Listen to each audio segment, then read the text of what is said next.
Title: Eye of the Storm by Okeresh Azubike. Chapter 15. The Sand Remembers. The desert was quieter here. The dunes rolled like sleeping beasts beneath the dawn, and the air carried the faint taste of salt. When Imezi and her companions reached Arawan, the world seemed to exhale. A town of mirages and memory, half buried in wind-blown sand, yet alive with the hum of survival. Arawan was no ordinary settlement. It was the heart of the salt trade, a crossroad between the Sahara's emptiness and the promise of the distant Atlantic. Men here dealt not only in salt, but in secrets. They arrived weary, covered in dust, guided by an old Tuareg who called himself Hassan of the Hidden Wells. Arawan shimmered before them, mud brick houses with pale domes, narrow alleys carved by centuries of wind. The scent of brine, sweat, and myrrh hung heavy. Hassan pointed toward a cluster of tents. "Stay there. Those are the Kantakos, keepers of salt and story.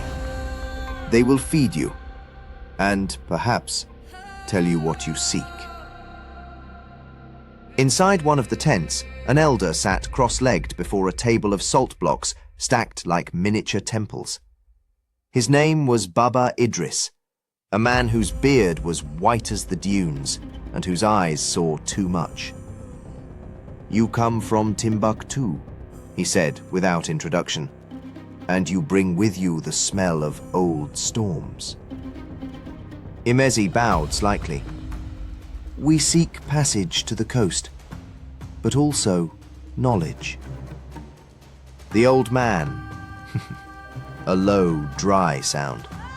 "In Arawan, child, knowledge has a weight.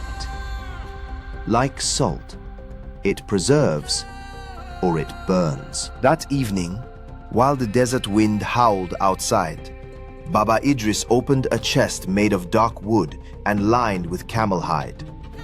Inside were scrolls wrapped in layers of woven silk.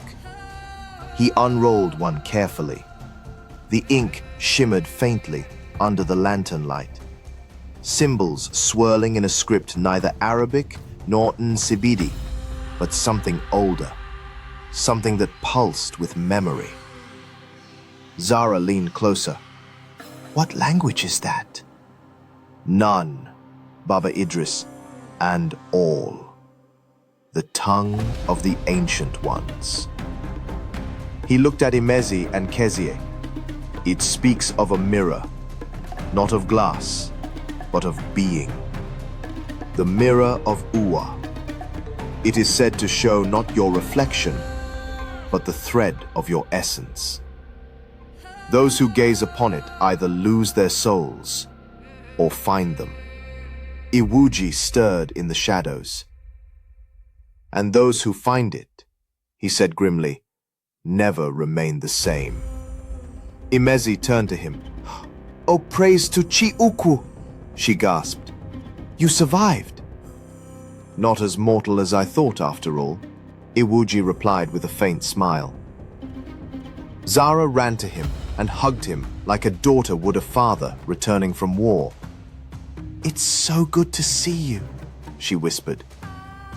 Baba Idris, still staring at him in wonder.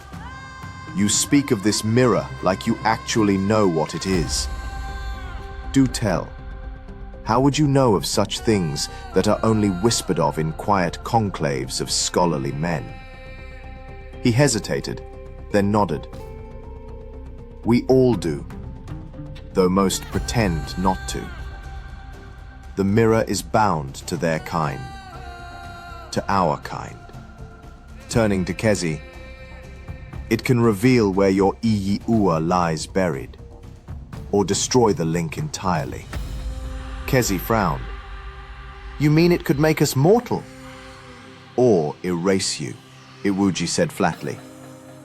there's a difference. For days they stayed in Arawan, blending in among the salt traders. Imezi helped grind herbs for the healers. Zainab learned to bargain and sew.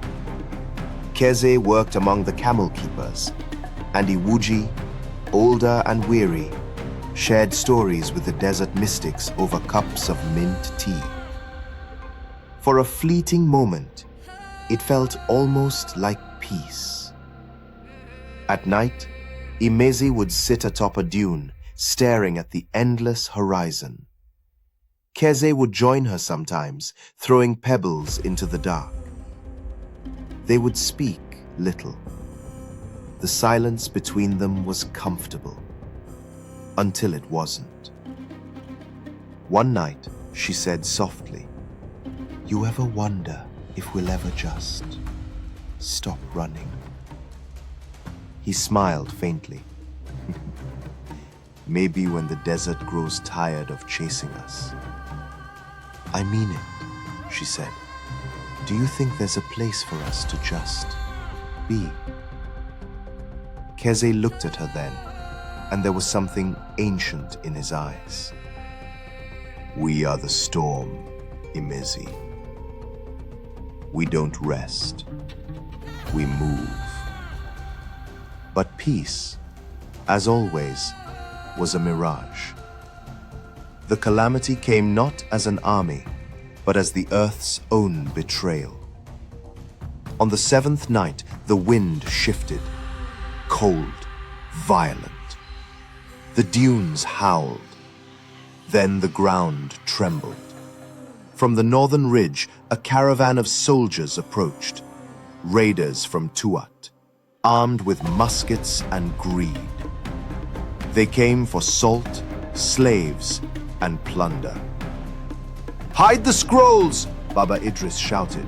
"They come for the relics!" The night turned into chaos. Fire tore through the tents. Camels screamed. The salt warehouses collapsed. Imezi fought alongside Kezie and Zara, their movements swift, otherworldly, but there were too many.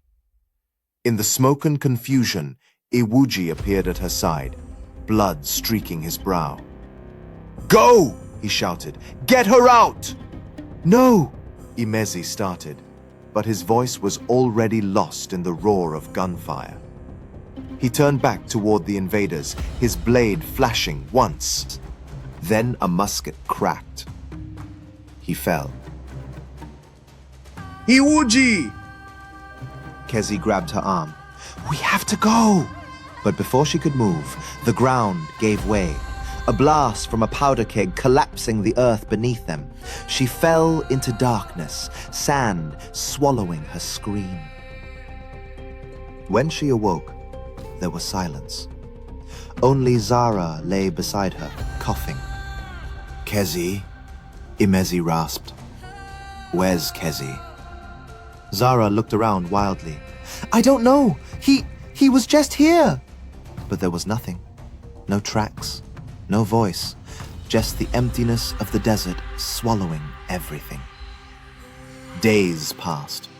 They buried Iwuji beneath a cairn of salt stones. The desert winds sang his name until it was gone. Imezi sat there for hours, unmoving. Her eyes were red, her lips cracked, her heart a heavy stone. Zara tried to speak. "He died so we could live." Imezi didn't respond. "Kezie's alive. He has to be. You'll find him again." Still, nothing.